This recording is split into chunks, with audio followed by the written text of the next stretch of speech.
All right, let's jump right into this explainer. We're going back to September 1991. The music industry basically thought it had everything figured out, right? That is, until a quiet release from a scrappy Pacific Northwest trio completely rewired what popular music was supposed to sound like.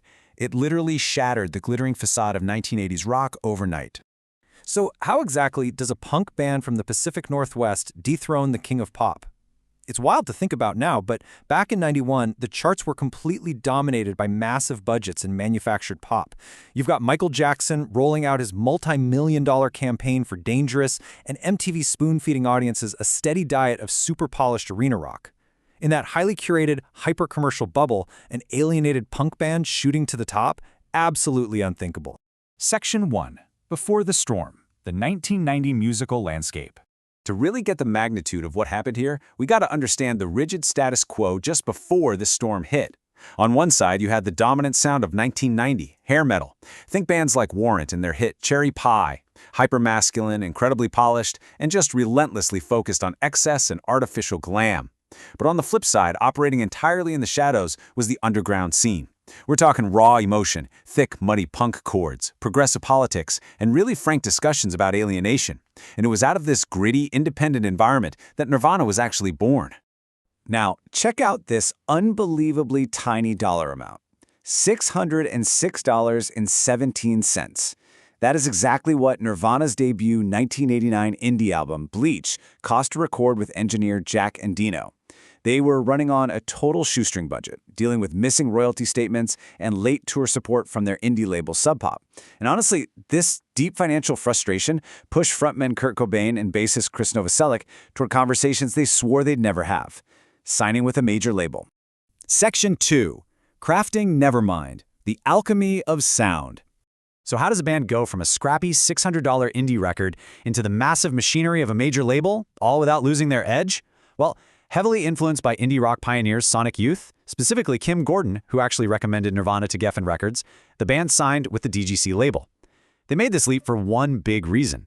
DGC let Sonic Youth keep creative control, and Nirvana wanted that exact same freedom. But even with major label backing, expectations were pretty darn modest. Geffen budgeted just $65,000 for the recording sessions. The label was basically hoping that, at absolute best, they might move 250,000 copies of this weird punk record over an entire year. To them, Nirvana was just a regional curiosity, definitely not a global phenomenon. Behind the scenes, though, there was this fascinating tension brewing. Producer Butch Vig tracked the record to get this lush, full sound, but then it got sent to Andy Wallace for mixing. Wallace threw on heavy master bus compression and triggered short samples of kicks and snares to give the drums this massive radio-friendly punch. And man, this extra polish made Kurt Cobain deeply uncomfortable. He famously complained that the finished product sounded closer to a Motley Crue record than the gritty punk ethos they were aiming for. Section 3. The Day Music Changed. September 24th, 1991. Despite Kurt's internal reservations, the album was locked in. And it set up this massive collision course between underground credibility and mainstream pop success. Released on September 24, 1991, the album's imagery was instantly iconic. I mean, it was a direct anti-establishment commentary on the corporate greed of the 1980s. It perfectly captured the absolute irony of an anti-corporate punk band entering the mainstream marketplace. And in a twist of delicious irony, they initially wanted to call the album Sheep. It was an explicit joke completely mocking the very mainstream demographic they assumed would blindly buy it. Ultimately, though, Cobain settled on Nevermind, a title he really liked for its kind of weary shrug and as a subtle nod to the Sex Pistols.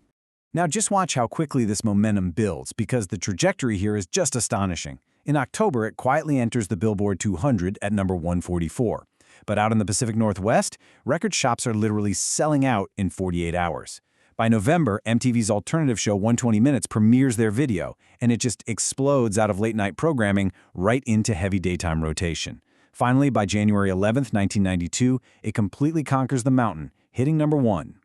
And you have to look at who they knocked off the pedestal. By that January date, Nirvana had shockingly dethroned Michael Jackson's Dangerous at the top of the Billboard 200. Let that sink in. An album budgeted at just $65,000 was suddenly shifting up to 300,000 copies a single week in the US alone. Section 4.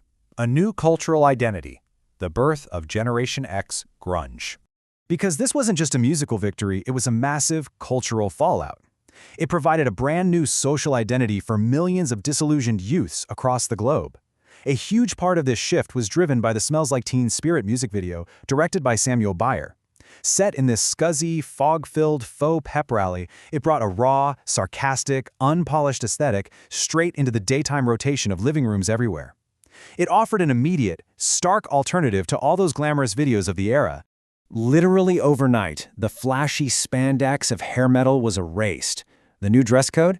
Flannel shirts, distressed jeans, and combat boots. It was this lived-in style that completely rejected the 80s polish. But you know, it went way deeper than just fashion. Grunge brought a fiercely anti-corporate, do-it-yourself ethos right into the mainstream.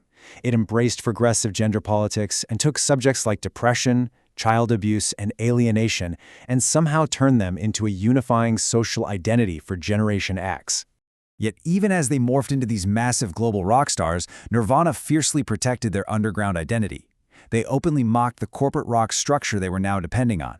A perfect example of this is their infamous performance on the British TV show Top of the Pops.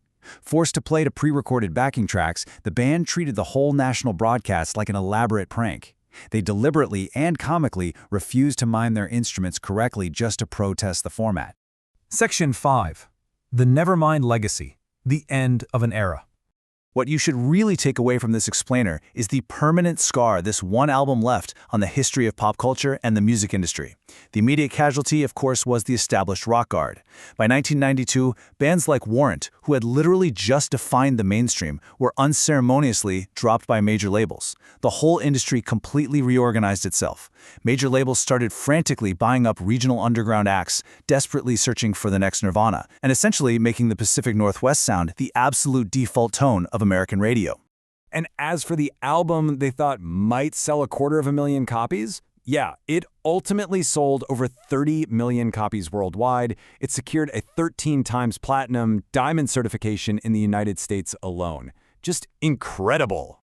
Looking back on it now, critics like Chuck Eddy refer to Nevermind as the end of the high album era. It was perhaps the final album of its kind to detonate with the sheer magnitude, existing in a market that still fundamentally believed in albums as singular, world-stopping cultural events, long before the digital age came in and fragmented how we listen to music. Which leaves us with a pretty fascinating final thought. With the way we consume media today, split across millions of customized playlists and hyper-specific streaming algorithms, could an underground band ever blindside the establishment and fundamentally change the world overnight like this again? It's definitely something to think about the next time you pop your headphones on.